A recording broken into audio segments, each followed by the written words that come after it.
అంతెందుకు అధ్యక్ష, ఈ రాష్ట్రంలో ఉన్నటువంటి యూనివర్సిటీస్ పూర్తిగా మీరు గాలికి వదిలేస్తే సామాజిక యాంగిల్లో కూడా ఆలోచన చేసి విద్యాబుద్ధులు నేర్పేటువంటి యూనివర్సిటీస్ అన్నింటిలో అందరికీ సమానమైన సామాజిక న్యాయం కూడా చేయాలన్నటువంటి ఆలోచనతో 12 మంది వైస్ ఛాన్సలర్స్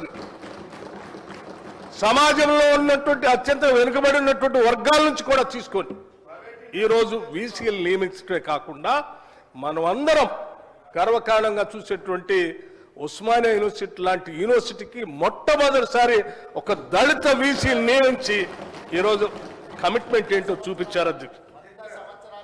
100 సంవత్సరాల చరిత్రలో ఇంతవరకు ఒక్కసారి కూడా ఈ యూనివర్సిటీకి ఒక దళిత వీసీ రాలేదు అధ్యక్ష. దిస్ ఇస్ వాట్ వారు మేము మాట్లాడిన దాంట్లో ఉస్మానియా యూనివర్సిటీలో వాళ్ళందరూ వస్తే 3,000 రూపాయలు చేయమని చెప్పి వారు డిమాండ్ చేసి చేసిందా లేదా అని చెప్పేసి అడిగితే తర్వాత చెప్పండి అది తప్ప అన్ని విషయాలు చెప్పింది అధ్యక్ష.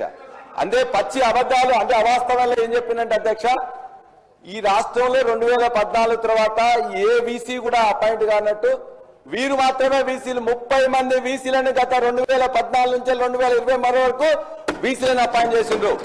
మొట్టమొదటి దళిత వీసీ సాంబయ్య గారు మాదిగ కమ్యూనిటీకి ఉన్నట్లయితే 5 సంవత్సరాలు ఉంటే ఇవాళ తెలంగాణ యూనివర్సిటీకి వేసిండ్రు.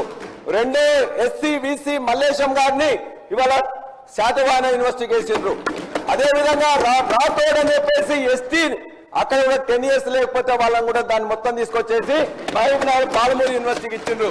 మీరు నిన్న పోయి కలియదిగినని చెప్పిన యూనివర్సిటీకి సబితా ఇందారెడ్డి గారు మంత్రిగా ఉండి మొత్తం కూడా ఉస్మానియా యూనివర్సిటీలో 4 అత్యంత పెద్ద బిల్డింగ్లు కట్టమే కాకుండా అంత ముందున్న మెస్ ఛార్జీలను 100% పెంచి ఆ యొక్క దానికి మొట్టమొదటిసారి ఆ యొక్క మహిళా యూనివర్సిటీకి ఒక దళిత వీసీని వేసింది.